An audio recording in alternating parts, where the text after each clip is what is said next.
Halo anak-anak, bertemu lagi dengan Miss Rade di channel Tekno Matkim. Pada kali ini kita akan mempelajari materi kimia dengan topik konfigurasi elektron mekanika kuantum. Untuk memahami topik ini, mari kita simak video pembelajaran berikut ini.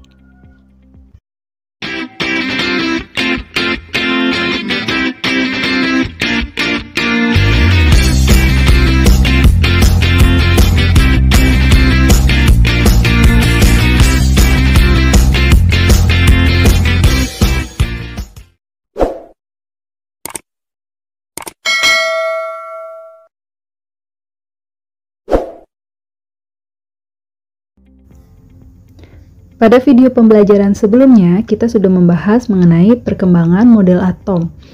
Nah, perkembangan model atom yang kita gunakan sampai saat ini adalah perkembangan model atom dari mekanika kuantum. Perkembangan model atom mekanika kuantum diprakarsai oleh 3 ilmuwan, yaitu Louis de Broglie dengan konsep dualisme cahaya, kemudian ada ketidakpastian Heisenberg, kemudian Schrödinger menyimpulkan kebolehjadian ditemukannya elektron yang kemudian disebut sebagai orbital. Nah, orbital itu sendiri ditentukan oleh 4 bilangan kuantum. Nah, untuk lebih lengkapnya, mari kita pelajari konfigurasi elektron mekanika kuantum, di mana sebelumnya kita harus pahami dulu 4 bilangan kuantum tersebut. Nah, seperti yang dijelaskan tadi, bahwa kebolehjadian elektron, kemungkinan ditemukannya elektron itu ditentukan oleh 4 bilangan kuantum. 4 bilangan kuantum itu sendiri terdiri dari bilangan kuantum utama, bilangan kuantum spin, bilangan kuantum azimut, dan bilangan kuantum magnetik. Kita mulai dari bilangan kuantum utama. Bilangan kuantum utama itu sendiri dilambangkan dengan N. Bilangan kuantum utama menyatakan jumlah kulit.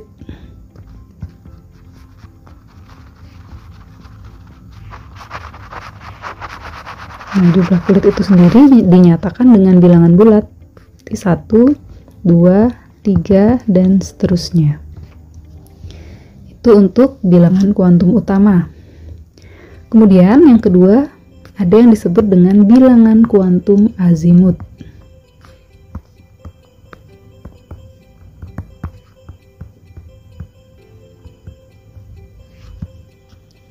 Bilangan kuantum azimut itu sendiri dilambangkan dengan L. Bilangan kuantum azimut itu menyatakan subkulit dari suatu, itu menyatakan subkulit. Nah, subkulit itu sendiri ada S, P, D, F. Nah, di sini kalian harus pahami bahwa nilai L untuk S adalah 0, nilai L untuk P adalah 1, nilai L untuk D adalah 2, nilai L untuk F adalah 3. Jadi, bilangan kuantum azimut sekali lagi menyatakan subkulit, di mana nilai S 0, P 1, D 2, F 3. Apa itu subkulit? Subkulit yang dimaksud di sini adalah, nah, jika kita perhatikan suatu model atom, nah, suatu model atom itu sendiri memiliki kulit. Nah, di dalam kulit itu ternyata ada kulit. Nah, di dalam kulit ada kulit, itu disebut dengan subkulit. Nah, masing-masing kulit, subkulitnya itu nilainya ditentukan dengan perumusan L sama dengan N-1, seperti itu. Jadi, nanti kita bisa simpulkan bahwa pada kulit pertama, berapa subkulit yang diperbolehkan? Berarti N-1. 1 kurang 1 sama dengan 0. Subkulit 0 apa? S. Berarti kulit pertama subkulitnya hanya 1S. Kemudian untuk kulit kedua, subkulit yang diperbolehkan subkulit apa saja? Nanti kita masukkan rumus. L sama dengan N-1. 2 kurang 1 sama dengan 1. Berarti diakhiri dengan nilai 1. Berarti untuk kulit kedua dari 0 sampai 1. Berarti kalau 0 itu untuk subkulit S, berarti 2S. Kalau 1 itu untuk subkulit P, berarti 2P. Berarti kulit ketiga, subkulit yang diperbolehkan, subkulit apa saja? Mari kita tentukan dari rumusnya, yaitu L sama dengan N-1. Nah, jadi jika kulitnya 3, maka 3 dikurang 1 itu adalah 2. Berarti diakhiri dengan nilai L yang angkanya 2. Jadi dari 0, 1, 2. Berarti yang diperbolehkan adalah L nilai 0 adalah S, nilai 1 adalah P, nilai 2 adalah D. Berarti 3S, 3P, dan 3D. Begitu selanjutnya. Nah, di sini perlu dipahami bahwa subkulit yang baru ditemukan baru 4, yaitu S, P, D, F. Belum ada subkulit G.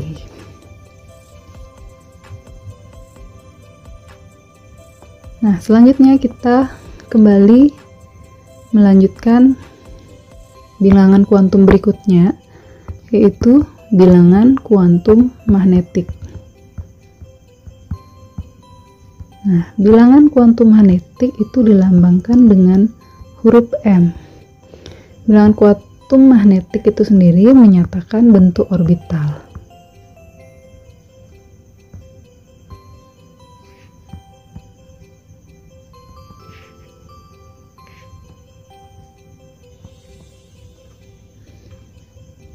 Nah, bentuk-bentuk orbital itu sendiri kalian bisa perhatikan pada buku paket. Nah, di sini yang ditekankan adalah bagaimana menentukan nilai M itu sendiri. Nah, nilai M itu diperoleh dari min L sampai plus L. Nah, bagaimana penentuannya? Mari kita simak bersama-sama. Langsung saja kita tentukan bilangan magnetik pada masing-masing subkulit. Dari bilangan kuantum subkulit S. Jadi S nilai L-nya 0, berarti bilangan magnetiknya dari min 0 sampai plus 0. Min 0 plus 0, tidak ada min 0, tidak ada plus 0, berarti bilangan magnetiknya 0. Maka berapa jumlah orbitalnya? Jumlah orbitalnya ada 1, bernilai 0. Nah, orbital itu dilambangkan dalam bentuk kotak, berarti kotak untuk orbital S adalah 1 yang bernilai 0. Nah, berapa maksimal elektronnya? Satu kotak itu berisi maksimal 2 elektron, berarti subkulit S itu sendiri maksimal elektronnya adalah 2 elektron. Kemudian untuk subkulit P nilai L-nya 1, berarti bilangan magnetiknya dari min 1 sampai plus 1, sehingga menjadi min 1, 0, plus 1, berarti total bilangan magnetik dari subkulit P adalah 3, sehingga jumlah orbitalnya kita tulis sejumlah 3 kotaknya, di mana masing-masing orbital tersebut nilai bilangan magnetiknya dari min 1, 0, plus 1. Maka jika kita menentukan maksimal elektron dari orbital P, satu kotak maksimal 2 elektron, berarti karena ada 3 orbital atau 3 kotak, maka maksimal elektronnya adalah 6. Lanjut ke orbital D, nilai L-nya adalah 2, maka bilangan magnetiknya dari min 2 sampai plus 2, berarti kita tulis min 2, min 1, 0, plus 1, plus 2. Nah, di sini kita totalkan bahwa bilangan magnetiknya ada 5. Maka kita buat kotaknya sejumlah 5. 1, 2, 3, 4, 5. Dimana masing-masing nilainya min 2, min 1, 0, plus 1, plus 2. Sehingga kita dapat tentukan maksimal elektronnya adalah 10 elektron. Kemudian orbital terakhir adalah, subkulit terakhir adalah F, maka bilangan magnetiknya dari min 3 sampai plus 3. Mari kita jabarkan, min 3, min 2, min 1, 0, plus 1, plus 2, plus 3. Nah, kalau kita hitung berapa jumlah orbitalnya? Nah, kita peroleh jumlah orbitalnya ada 7. Berarti kita tulis kotaknya sebanyak 7. 1, 2, 3, 4, 5, 6, 7. Masing-masing bernilai min 3, min 2, min 1, 0, plus 1,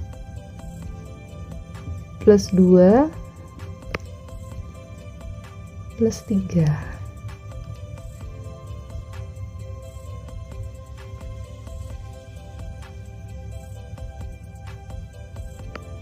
Nah, karena totalnya ada 7 kotak, maka maksimal elektronnya adalah 14 elektron, seperti itu.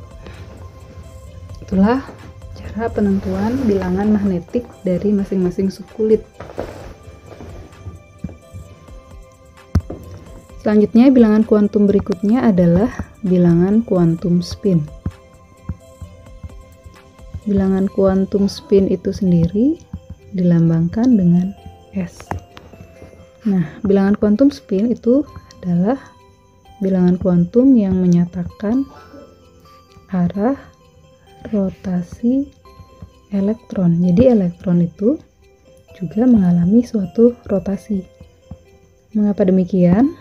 Nah, sebelumnya kami sudah mengatakan bahwa dalam suatu orbital terdiri dari 2 elektron.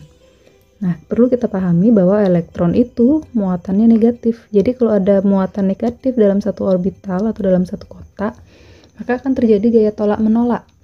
Untuk meminimalisir gaya tolak-menolak tersebut, maka elektron akan berotasi dengan arah yang berbeda. Satu searah jarum jam, itu dilambangkan dengan panah ke atas. Yang satu elektronnya akan berputar berlawanan arah jarum jam yang ditandai dengan tanda panah ke bawah. Panah ke atas itu bernilai S-nya plus setengah. Panah ke bawah bernilai min setengah. Jadi itu cara untuk menentukan bilangan kuantum spin. Selanjutnya, mari kita mempelajari penulisan konfigurasi elektron mekanika kuantum. Ada 3 aturan penulisan konfigurasi elektron mekanika kuantum. Yang pertama, kita mulai dari aturan Aufbau.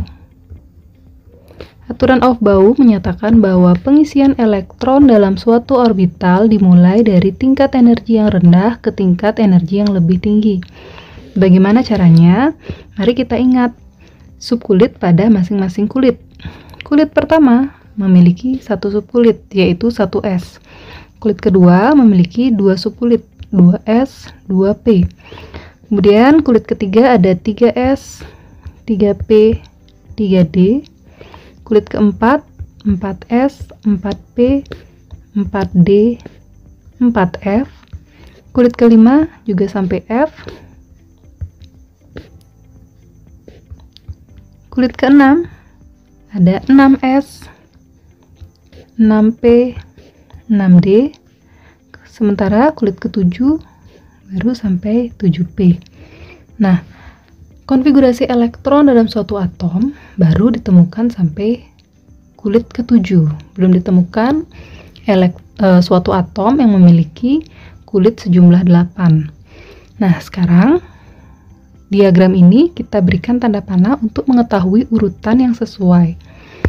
Nah, panahnya dari atas menuju ke bawah. Berarti dari 1s, kemudian 2s, baru kita tulis 2p, 3s, setelah 3s, 3p, setelah 3p, 4s dulu, baru 3d. Kenapa 4s dulu, baru 3d? Karena 4s ini tingkat energinya lebih rendah dibandingkan dengan 3d.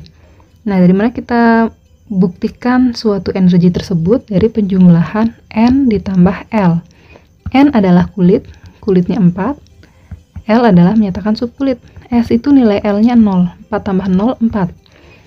Sementara kalau kita lihat 3D, kulitnya adalah 3. Nilai L dari D adalah 2. 3 tambah 2, 5. Jelas, tingkat energi 4S lebih rendah dari 3D. Mari kita lanjutkan pengurutannya.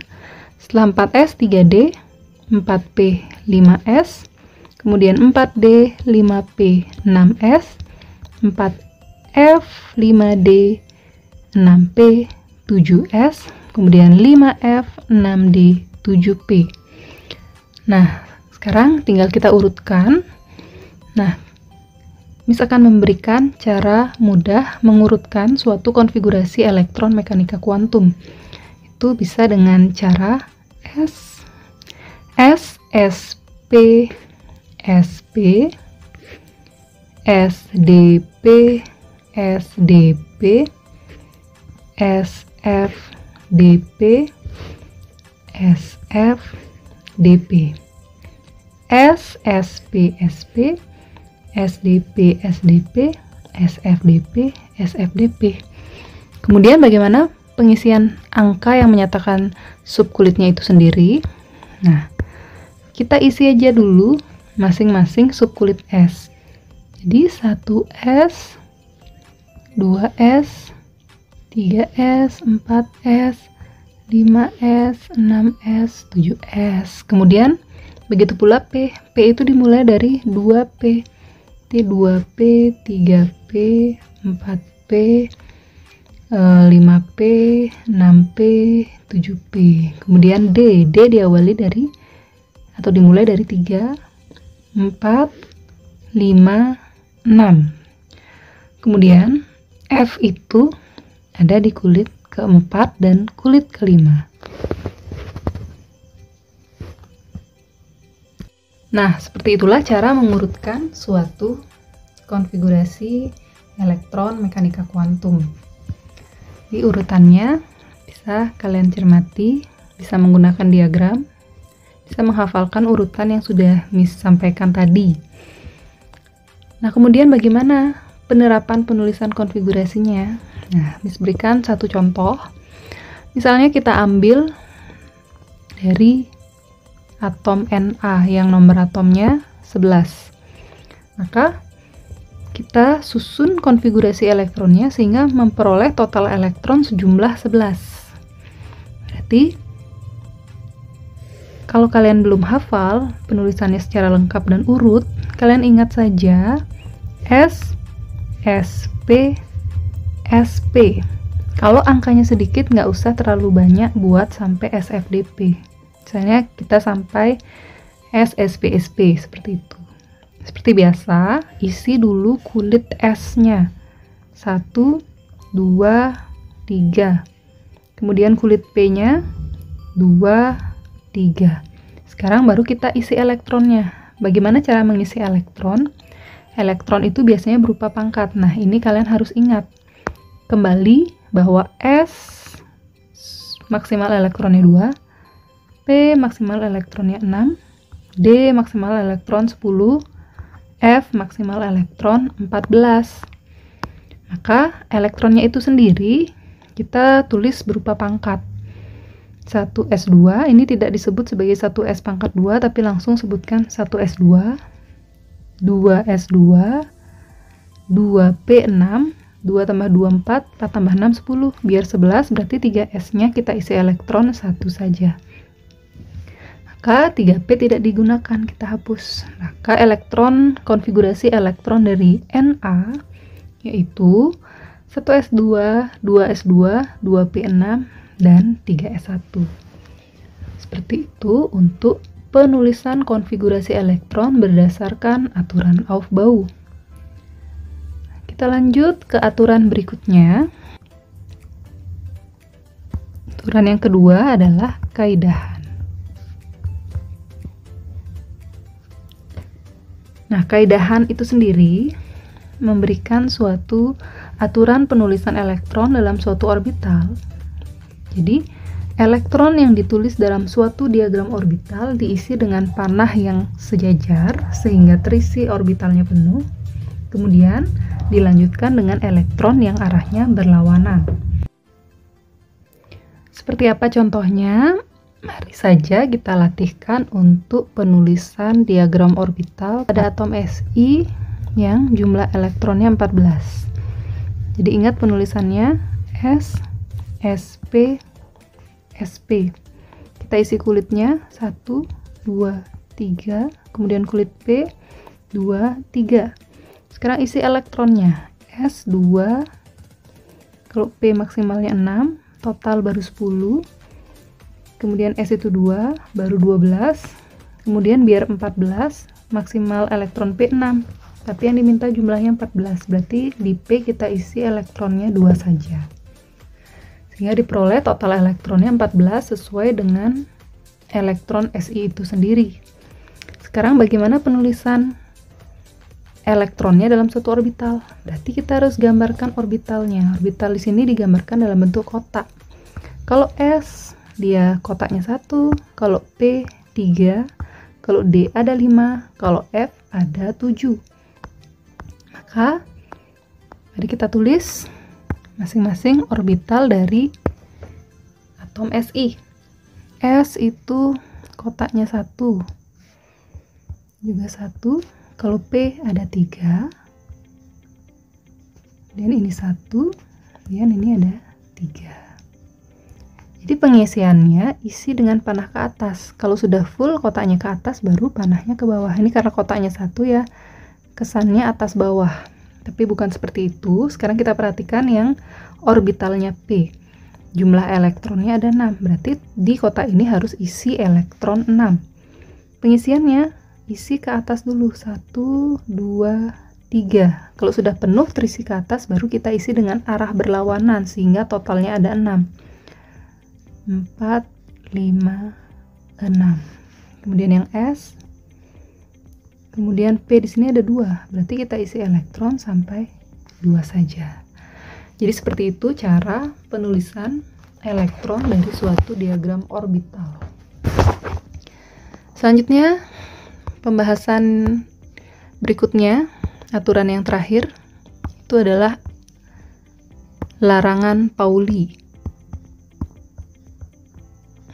Larangan Pauli. Jadi Pauli menyatakan bahwa tidak mungkin dalam suatu orbital terdapat elektron yang memiliki 4 bilangan kuantum yang sama.